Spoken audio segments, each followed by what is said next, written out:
بسم اللہ الرحمن الرحیم۔ السلام علیکم۔ مزید اچھے واقعات کے لیے ہماری چینل اسلامک ٹی وی کو سبسکرائب ضرور کریں، شکریہ۔ عدالت فاروقی میں ایک ایمان افروز واقعہ۔ امیر المومنین حضرت عمر فاروق رضی اللہ تعالی عنہ کی عدالت عالیہ میں ایک مقدمہ پیش ہوا تو خوبصورت نوجوان ایک نوجوان کو پکڑ کر حاضر ہوئے اور فریاد کی، اے امیر المومنین، اس نوجوان نے ہمارے بوڑھے باپ کا قتل کر دیا ہے، اس ظالم قاتل سے ہمارا حق دلوائیے۔ آپ رضی اللہ تعالی عنہ نے دعویٰ سننے کے بعد ملزم کی طرف دیکھا اور دریافت فرمایا کہ تم اپنی صفائی میں کیا کہتا ہے؟ ملزم نے عرض کی، ہاں امیر المومنین، یہ جرم واقعی مجھ سے ہوا ہے، میں نے زور سے ایک پتھر اسے مارا تھا جس سے وہ ہلاک ہو گیا تھا۔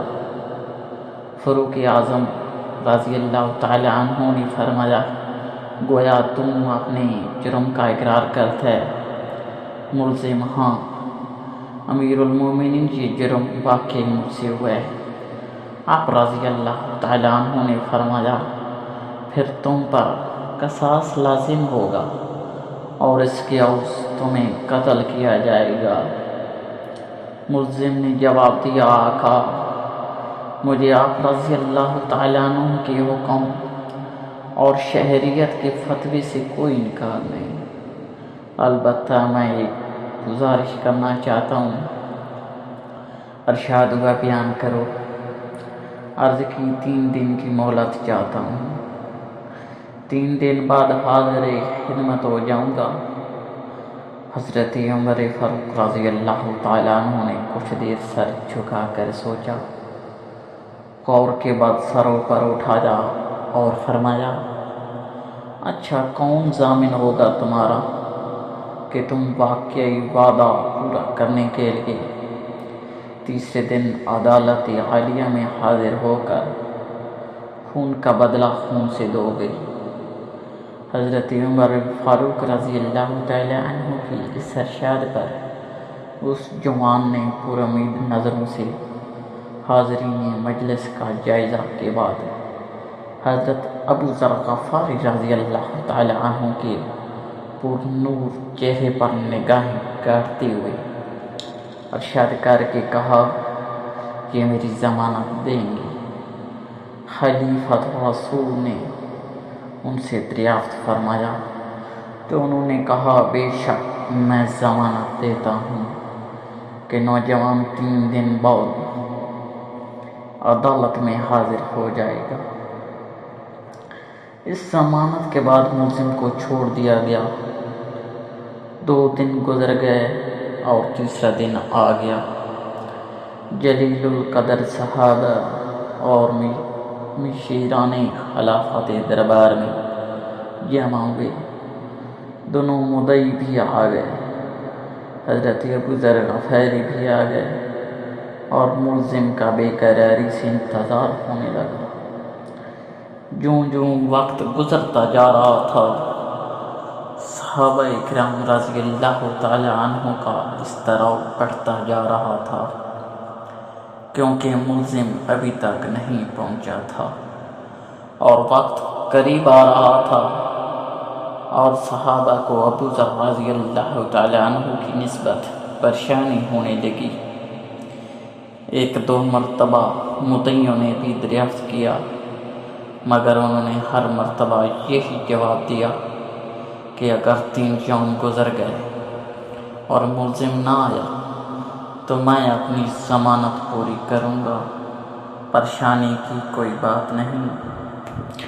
جب حاضرین پریشانی کی انتہا پر پہنچ گئے اور دلا دینے والے انجام کے تصور سے سہم گئے کہ اچانک ایک طرف سے ملزم دربار میں حاضر ہوا۔ اس کا جسم پسینے سے شرابور تھا، چہرے پر گرد جم چکی تھی مسلسل بھاگنے سے اس کی سانس پھول چکی تھی۔ اس نے آتے ہی سلام کیا اور عرض کی اللہ تعالیٰ کا جو حکم ہے بجا لایا جائے۔ امانت کی سپردگی آپ رضی اللہ تعالیٰ عنہ کے دریافت کرنے پر ملزم نے بتایا کہ میں ایک امانت والے کے سپرد کرنے گیا تھا۔